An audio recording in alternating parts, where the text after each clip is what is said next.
my channel. Happy May. Yes, we are in May. I can't believe it either. It's a nice cool morning, so I got my windows open. We don't have any, crazy humidity today. And so I'm going to enjoy it all I can because that Arkansas summer is coming. And I just want to hide away and pray for fall. But today it is nice and cool and pretty, and there's lots of birds out. I just saw a really pretty bluebird out on the kids' basketball hoop out there, and everything's just green. Anyway, it's a beautiful day. So I thought I would sit here in my library this morning and talk about all the things that I read in April, just kind of real quick. I won't go into a lot of detail since I've already done that on previous videos, but talk about my April, kind of wrap up the plans and my journal and all that stuff. And then go into the stuff that I want to read in May, talk about my May journal and my May reads. I had a lot of hopes for April, honestly, and it wasn't a bad reading month. It was just different than I had planned. There were so many reading events in April, and I wanted to take part in all of them, and I did most of them to some degree, but I only read 7 books, and several of those were really short, so that's not really my normal. But I think that one thing I did accomplish in April was I feel like I kind of got fiction out of my system. So I really can't read too many fictions in a row without needing to do something different. And so I read mostly fiction in April, and it was really nice. I read some nostalgic things and just some kind of cozy, whatever things. We'll get into that. But, I think I'm done with the majority of the fiction for now and ready to go back to some of the things that I have been studying. So we'll get into all of that stuff, but May is good. I'm looking forward to everything that May and the summer is going to bring. I am just putting myself in a mood that says summer's going to be great, even if we are all melting away. All right, my April journal spread looked like that without all the pink. So let's go through the plans that I had and what I actually got done. The first thing I had on here was People April, and what I wanted to read for that was the autobiography of Agatha Christie. And I did read some of that, and I already knew going in that I was not going to read the entire thing for the month of April. It's, I don't know, close to 600 pages, I think. And I just didn't want to devote that much time to it. Her biography is written very thoughtfully. She goes off on all kinds of tangents, and it's kind of like if you were just sitting down talking to someone that you knew well and just talking about your life, right? One memory would spark another memory, and you'd kind of get off on rabbit trails, and then you'd get back to the timeline again and go a little further before you had more memories sparked and went off on more rabbit trails. And that's kind of how her autobiography is written. And I just didn't want to rush that. I'm picking up on how much she really valued each stage of her life. And so I thought, I want to read this kind of slow and thoughtfully as well, because it was slowly and thoughtfully written over quite a long time. So anyway, I'm going to check that off because I did read some of it, even though I did not finish it and probably won't for several months. Then I have the Reading the Classics 50 by 50 challenge. So I have combined my 50 by 50 challenge with and Reading the Classics challenge over at In Search of Wonder. So her April prompt was to read a book about, a person, a biography or whatever. So I'm also checking that off for Agatha Christie. Now, Agatha Christie's biography is not on my 50 by 50 list, so the book I had on the 50 by 50, I decided just wasn't for me, and so I just don't have a 50 by 50 to check off for April. All right, and then I did the Read Happy Readathon, which is hosted by several of my favorite booktube friends, and there were 9 prompts for this one, and I did 7 of them. The prompts were Cozy Setting. For that, I read Miss Austen by Jill Hornby. Beautiful Scenery. For that was Glass Castle by Michael Bedard. It's kind of like a children's picture book about the Brontes. The next one was Delicious Food, which I can't say that I read something specifically focused on delicious food. Then there was Kindred Spirit, and for that one I put Magic Elizabeth by Norma Cassirer. That was my favorite children's book when I was younger, and so I reread that for the first time in a while. Then Free Space, which I didn't end up using. Community, I put The Enchanted April by Elizabeth von Arnim. They are a community of sorts. Pet Companion, I put Wormwood Abbey by Christina Bear. Favorite Hobby, Drake Hall by Christina Bear. And both of the female characters in this book have favorite hobbies of mine that have to do with reading, research, study, education, that kind of thing.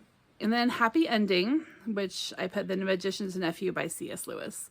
I actually really loved the ending of that and how he ties things into The Lion, the Witch, and the Wardrobe. So that was good. So we'll check that one off. I think 7 out of 9 is worthy of a check. And then I wanted to read some of my medieval studies for Historathon quarter 2. This quarter of Historathon, we are reading books from the nonfiction history books from 500 to 1500. And that is just perfect because this year I've kind of devoted to studying that portion of history, medieval, Middle Ages, Dark Ages, that whole area of history. And so I've kind of been waiting for quarter 2 to come along. So for this one, I wanted to finish In Search of the Dark Ages by Michael Wood. That's this one. I've been reading since January, pretty slowly, and I did finish it night before last. So glad to have done that. And then I wanted to read a chapter of Meetings with Remarkable Manuscripts. And believe it or not, that's like the favorite book I've been reading this year, and I didn't read any of it last month. I don't know. I think I kept putting it off because I'm just like, I love this and I want to have just the right atmosphere and coziness to just dive into this chapter. And then I never actually took the time to make that time for myself. So yeah, so I didn't get that one done. But I will check it off just because I did contribute a little bit to it. And then under that same heading would be Sagalong, which is a yearly event where we read Viking sagas, Norse sagas. And I was so excited and I even bought a book for it. And then I never did it. I did not do it. So leaving that one. April just ended up being busier than I had planned. It just wasn't, our April just didn't go. We were going to travel in April. We were going to go out to Oregon. We didn't end up going. Obviously, here I am. But I don't know, it was just weird. It was just a weird month. It wasn't a bad month. It just wasn't what I had planned at all. And that's how things go. But I don't know. Just hope that May is much more chill. All right, and then the next event was my own, which is Spring Into Classics. This is a challenge that runs April and May, and there are 5 prompts. It's a super chill challenge, and I had wanted to do the challenge both in April and May. So I wanted to do the 5 prompts in April and then do the 5 prompts again in May. And I did pretty good. I got 4 out of the 5 done. The prompts are Children's Classic, and I put Magic Elizabeth. A novel or novella, that would be The Magician's Nephew. It was a novella. A reread, and I put The Enchanted April. Watch an adaptation, like some kind of classic adaptation, and I put the Father Brown Mysteries because my husband and I have been watching the Father Brown Mysteries, which are based on this selection of mysteries by G.K. Chesterton. So that one counts. And then the 5th one was to read a classic fable or fairy tale, which shouldn't have been hard because right here on my cart this whole month, I've had these Aesop fables and it would have taken me seconds, but I don't know, I just never got to it. So I did 4 out of the 5 and we'll see if we can do all 5 for May. And then I had my preschool reading, which I'm doing the curriculum that my children went through for homeschool. I'm kind of doing it for myself. And I did not do anything with my preschool reading in April. And then I also wanted to do Old School April, and I didn't know exactly what I wanted to do. I just knew that I wanted to do it. And other than the nostalgic reads that I did, I really didn't do much except for some of the journal prompts, which kind of bums me out because at the beginning of April, I was really excited about that, like over the top excited. But I have all of the like papers and prompts and charts and things, and I think I'll just do it over the summer. There's a lot of fun activities and things on there to do. So yeah, I think I'm just gonna make it part of my summer fun, like husband and I date night to the arcade and that kind of stuff. I think we'll just do that throughout the summer. All right, so that is my April journal. So let's look at May. So my May spread right now looks like this. Oops, hold on. I've got Peter Rabbit washi tape there and there. And I have been trying to make this washi tape stretch like as long as I can. I bought it in 2019 in Salisbury at a stationery shop at the bus stop while my husband and I were waiting for the bus, like a tour bus to go out to Stonehenge. And that was a really special day. That was the first time I'd ever gone to Stonehenge. I was there with my husband. And so anyway, it was a great day. And so I bought this Peter Rabbit washi tape and I bought some stickers, and I've been trying to just use them sparingly over these last, 7 years, just because they're sweet and it was a fun day and I just want to remember it and have it sprinkled throughout all of my, journals and things, right? All right, so the first thing that I've got on here is my Spring into Classics challenge. Now, May's TBR has been a little difficult for me to create. That's probably why I'm not even filming this until May 3rd. I've been reading, but I haven't been making any plans. Just because I wasn't exactly sure what I wanted to do with May. One, I haven't found a lot of reading challenges out there or, like themes for the month. And I'm actually kind of glad about that because I really don't even know what I want to read. I have a few things and I will go through those. But for the most part, it's probably going to end up being a mood read May. And that is a good thing. I'll tell you why when I get to that part of my journal. But I actually redid my whole reading cart here. I think I'll make a video on that so you guys can watch for that. I know that my plan is to do a lot more nonfiction kind of studying reading. That's kind of just what I'm in the mood for. So I'm leaving May pretty open so I have room for some mood reading and to kind of just, see what direction I take rather than trying to force a direction. And I know some of you just laugh at that whole concept, like just read what you want to read, right? And I don't know, I guess I just feel like if I don't have a plan, then I'll put it off and, just play Tile Adventure or whatever on my phone instead of focusing on what I wanted to read and study. I don't know, but I like having a plan. I just do. Some people do. Some people just like to go with whims. Totally fine. So the first thing in my journal is my own Spring into Classics challenge. So I've got my cart here with me. Probably can't see. Oops.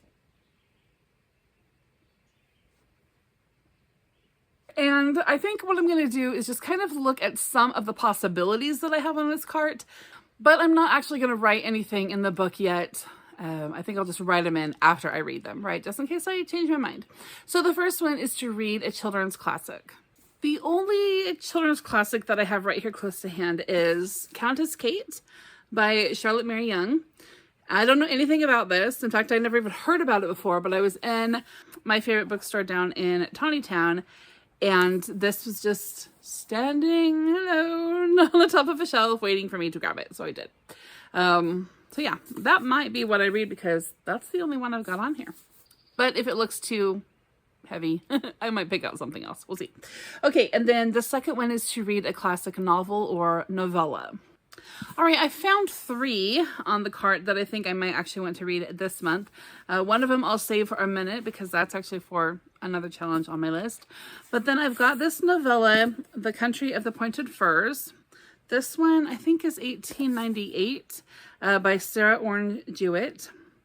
And I bought this in August when I went to Hot Springs to take my daughter to a function. And I thought that it would be a good fall read because of the, fir cones on the front of it.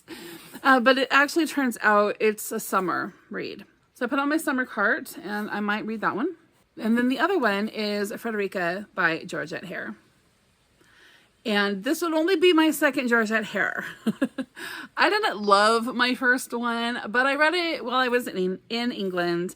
And so there's that. And then Like, it was cute, but I didn't love it. So I'm going to read this one because so many of you have told me how great she is and how much you love her. So we'll give this one a try. But the cover is super summery, right? Super cute. And that one was published 1965. For this particular challenge, we kind of pick our year that's like our, latest year for the classics. So for instance, maybe you think that everything that was published before, 1990 is a classic, or maybe everything published before 1920 is a classic. So you just pick your year and then you got to stick with that for the whole challenge. So I picked 1970 because there were a couple of specific books I wanted to read that were published in the late 60s. And this one was published in 65, I think. So it still fits. All right, and the next one on the list is a classic reread, and that may be the one that I don't get to. I'm not really in a rereading mood right now. So last month, my reread was The Enchanted April, which I'm really glad that I read that. So I may get in the mood later in the month to read something that I've already read, but I'm not sure if I will get that one done. The next one is to watch a classic adaptation. We are still in the middle of Father Brown, so I could technically choose that. I think we still have like 7 seasons left or something, and so I could do that. But I also have been wanting to watch The Enchanted April. A couple of you have asked me about that, if I've watched the film, and I have not watched the film yet, but I really want to, and so I may watch that this month.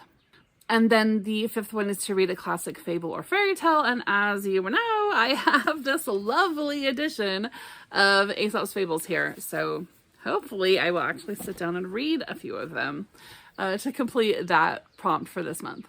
All right, and then the next challenge for May is going to be the Reading the Classics with Anne / 50 by 50 with me. So like I said, I have a list of 50 books that I want to read by the time I turn 50. And so I've been using that list to help me choose my classics this year for Anne's Reading the Classics challenge. This month, the prompt is just to read whatever you want, just like a mood read. It's her birthday month, and so she's doing kind of a mood reading month, and she made that prompt mood read as well. Book of your choice. So I put on there Heart's Ease by Charlotte Mary Young, and this is also the classic novel or novella. This is the 3rd one that I could choose for that prompt for my reading challenge. I purchased this book online. I got it sent over from Ireland, and it's really hard to find a copy of this, especially one that's not just like somebody on Amazon doing a reprint, which I'm thankful for those, because a lot of times that's the only access we have to those kinds of books. But this one is actually a copy from 1879. I think she actually published this about 20 years before that.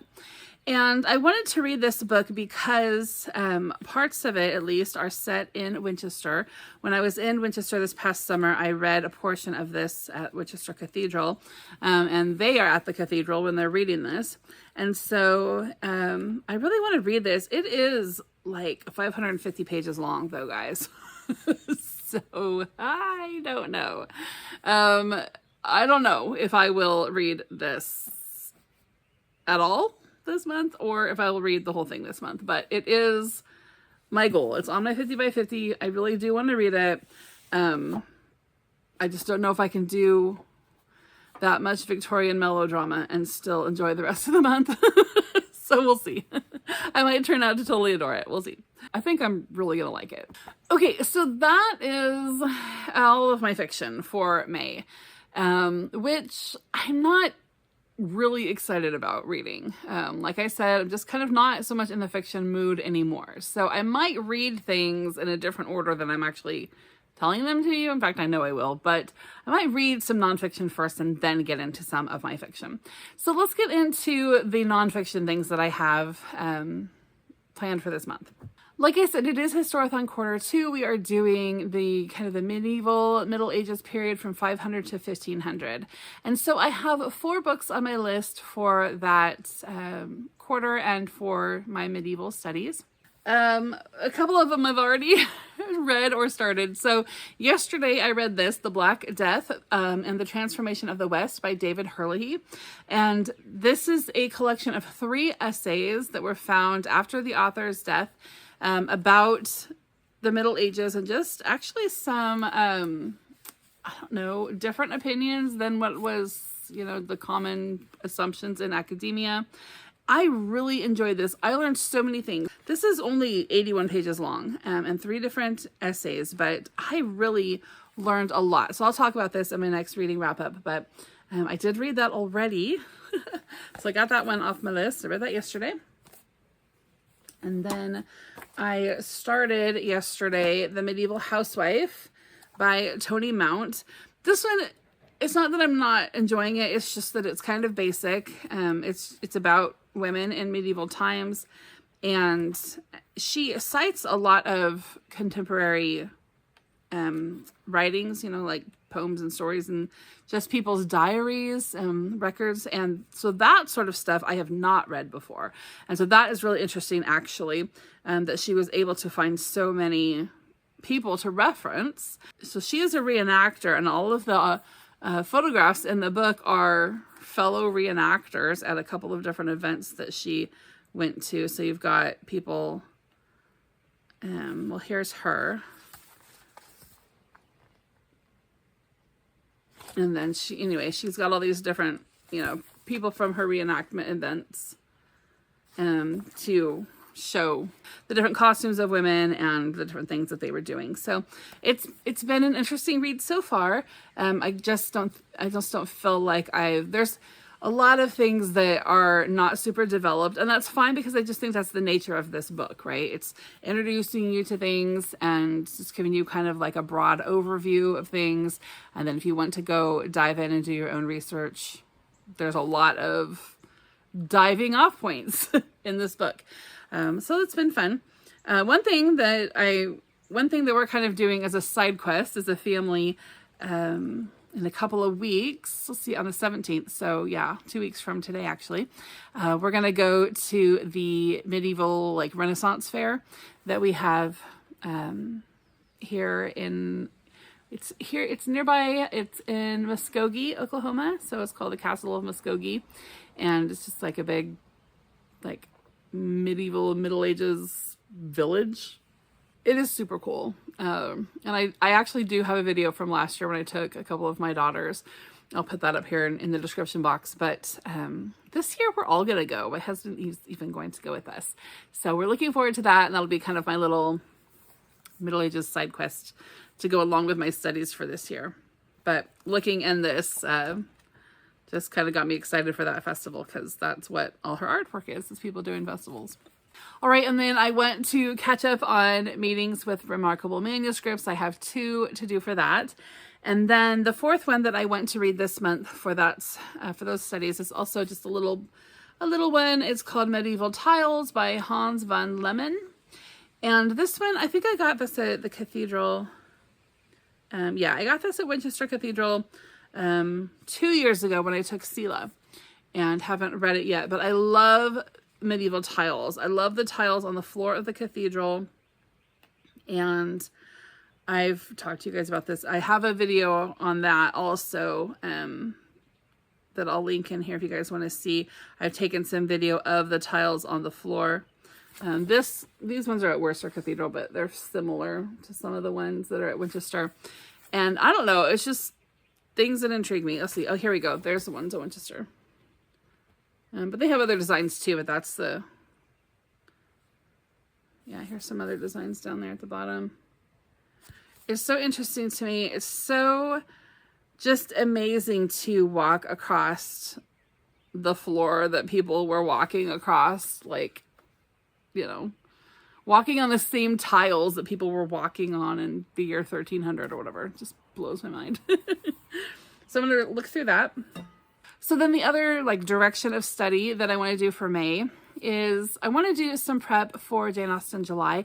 I have a few video ideas that I want to put out. I'm probably going to film them early and save them. But one of them is on Anne Lefroy, which was Jane Austen's friend. She was a generation or so older than Jane, but she really influenced her in her writing and her creative pursuits, but also just in her like philanthropy. And anyway, they had a sweet friendship, and Anne was kind of a mentor to Jane. And last June, I was able to see an exhibit at Winchester Cathedral that talked about Jane and her relationship with Anne Lefroy, and a letter or a poem that Jane had written about Anne. It was Anne Lefroy actually died on Jane Austen's birthday. And so a few years after her death on Jane's birthday, she sat out and wrote a poem to Anne. And so I got to see the actual poem on the actual paper with her actual ink and handwriting. They're displayed at Winchester Cathedral, so that was pretty cool. But it kind of set me on a desire to learn more about Anne and, you know, and her relationship to Jane. So I came home and purchased 2 books online. They were both expensive, so I'm gonna read them. But I don't know if I'm gonna read the whole things or if I'm just gonna kind of dip in to get enough information to kind of get a feel for, you know, if I want to continue pursuing this study, and then enough to make a video for you guys. So this one is called Jane Austen's Inspiration, Beloved Friend Anne Lefroy, and this is by Judith Stove. And what the reviews on this I've read, it just goes really in depth about every little detail you could possibly imagine about Anne Lefroy. So reading the reviews, people are making it sound really dry, but also saying if you are aware of some of these, you know, figures from history and you understand the general gist of Jane's life and the way she lived or whatever, that you may be more interested. So there's hope that it might be really great.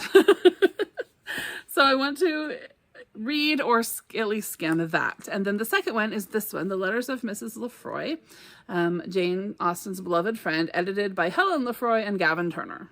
So this book was published by the Jane Austen Society in England, and Helen Lefroy is a descendant of Anne Lefroy. She was on the board of the Jane Austen Society like forever, but this is a book of Anne Lefroy's letters, not just to Jane, just to like whoever, right? Just so her correspondence, you know, that they've been able to publish here. Super niche sort of book, and I can see why it was expensive, just because they probably don't have a whole lot of these, right? And they're like, if you're that interested, you'll pay the big bucks. But anyway, I think I'll read this one first to get like a biographical information on Mrs. Lefroy, and then read some of her letters. So that is my plan there. And then I have a second little tangent plan to put together some information for another video for Jane Austen July that's sort of Jane adjacent, and that is the Elgin marbles. I found out, thank you, I found out that it is Elgin and not Elgin. So I will try to change my pronunciation there. Like I said, I am familiar with a town in Oregon called Elgin, spelled the same but pronounced differently. So anyway, the Elgin marbles, that was kind of like, shocking. Big horse head. I'm going to read about these and put together a video of some sort based on these. From what I understand from my daughter, who has read about them, this whole acquiring of them, etc., took place during the Regency era as well. So I have 2 books I got off of Pango. The horse, the Elgin marbles, which shows, it's kind of like the thing that you pick up when you go to see them, right, at the British Museum. Has a whole bunch of different. And you know, it's so weird because I really feel like, I've never been to the British Museum, but I've been to the V&A, and I feel like, isn't there a room in the V&A with these? Like, what am I thinking of? Or with similar marbles? I feel like I've seen 1 or 2 of these and read about them being taken from, is it the Parthenon? Yeah, the Parthenon. And thinking, well, that was stinky to do. I have this whole memory in my head, and but I went to the V&A in 2013, so that was a really long time ago. Anyway, if you're familiar and know, let me know. What am I thinking of? Or is there just a whole bunch of stuff in the V&A that was taken from Greece? I don't know. But then the second book that I got is The Mistress of the Elgin Marbles, a biography of Mary Nisbet, Countess of Elgin. So I feel like this will give me a lot of good information about them as well. I don't know. I'm just going to put together a little video study on that as well. So hoping to get to those. And those are actually the things that I'm really excited about, apart from my medieval studies. So I feel like I'm probably going to spend more time. I hope that I will spend more time in the books that I want to study this month, as well as all of my preschool stuff that I have been wanting to get to. I feel like I will probably spend more time in those than I will in my fiction stuff. Which, if I read a bunch of those preschool books, are things I've read before, so they would actually count for my classic reread that I wasn't sure about. Ooh, yes, I will probably do that. All right, and then I have left this entire second page empty. All it says at the top is Mood Read May. And so I'm just going to list the things that I read there that were kind of mood reads that aren't here in my plan on the left side.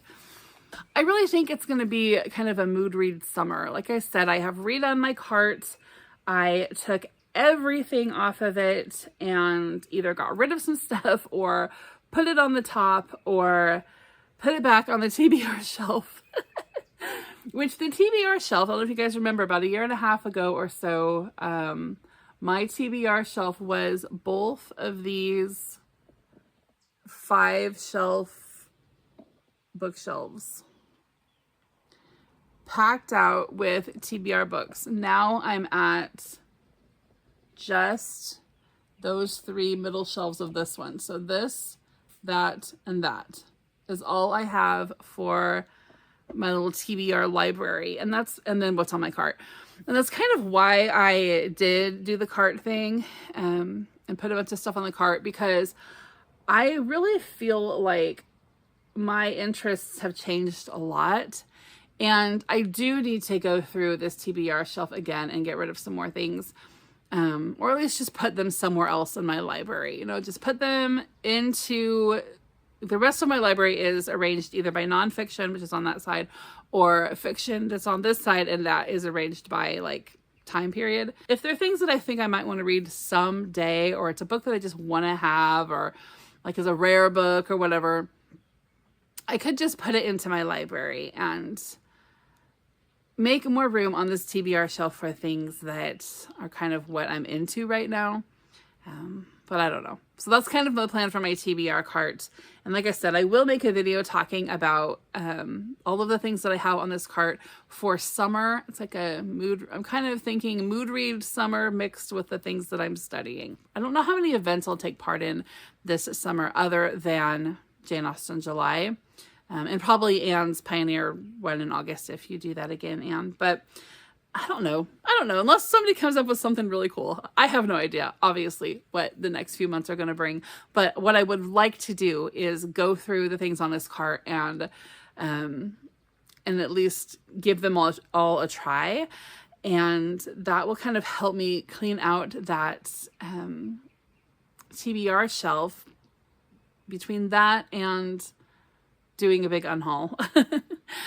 Because that way, when it comes back to the fall and winter and I'm wanting to do the cozy bookshop, coffee shop, hang out in the cool, cozy weather again, I will have space on my shelves. Plus my birthday is in October, right? So I'll have a birthday haul. I'm just thinking by the end of the year, I want brand new stuff on this TBR shelf.